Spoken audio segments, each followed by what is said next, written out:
اے ایمان والو، اللہ رب العزت نے ہمیں جان دیا اور اللہ رب العزت نے ہمیں مال دیا۔ اللہ رب العزت نے فرمایا کہ بندو، ہم نے تجھے جان اور مال دیا ہے، لیکن ہم نے اس جان اور مال کو جنت کے بدلے میں خرید لیا ہے۔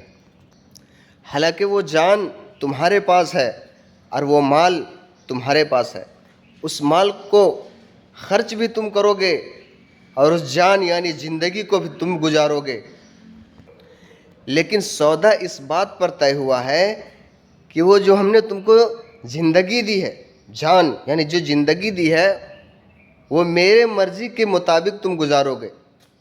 اب کیسے گزارنی ہے وہ ہمیں آپ صلی اللہ علیہ وسلم ہم نے سب کو بتا کے گئے ہیں کہ ہمیں زندگی کیسے گزارنی ہے۔ اور جو اللہ رب العزت نے مال دیا ہے، بولا کہ جو مال ہے وہ مال میرے مطابق خرچ کرو گے، جو آپ صلی اللہ علیہ وسلم ہمیں بتا کر گئے ہیں۔ لیکن اب ہو یہ رہا ہے کہ وہ سودے سے ہم مکر رہے ہیں، کیونکہ ہم نے اپنی زندگی بھی ہم اپنے منمانی گزار رہے ہیں۔ اللہ نے جو ہمیں مال دیا جس پر سودا ہوا ہے، وہ مال کو بھی ہم اپنے حساب سے خرچ کر رہے ہیں۔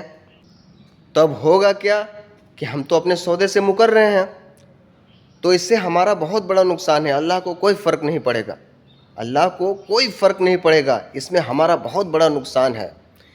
اس لیے قرآن پاک کے اندر اللہ رب العزت نے ارشاد فرمایا کہ والعصر ان الانسان لفی خسر الا الذین آمنوا وعملوا الصالحات وتواصوا بالحق وتواصوا بالصبر۔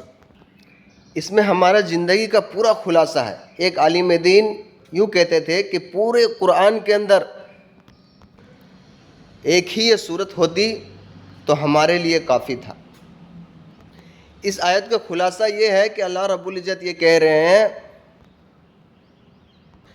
کہ قسم ہے زمانے کی، تمام انسان گھاٹے میں ہے، خسارے میں ہے، بشرطے وہ لوگ جنہوں نے ایمان لایا اور نیک اعمال کیے، یعنی اللہ کے ساتھ سودا برقرار رکھا۔ اور اگر اللہ کے ساتھ ہم اگر دھوکہ دھڑی کریں گے، ہم اپنے سودے سے مکریں گے، تو ہمارے لیے بہت بڑا گھاٹا اور نقصان دایک ہے۔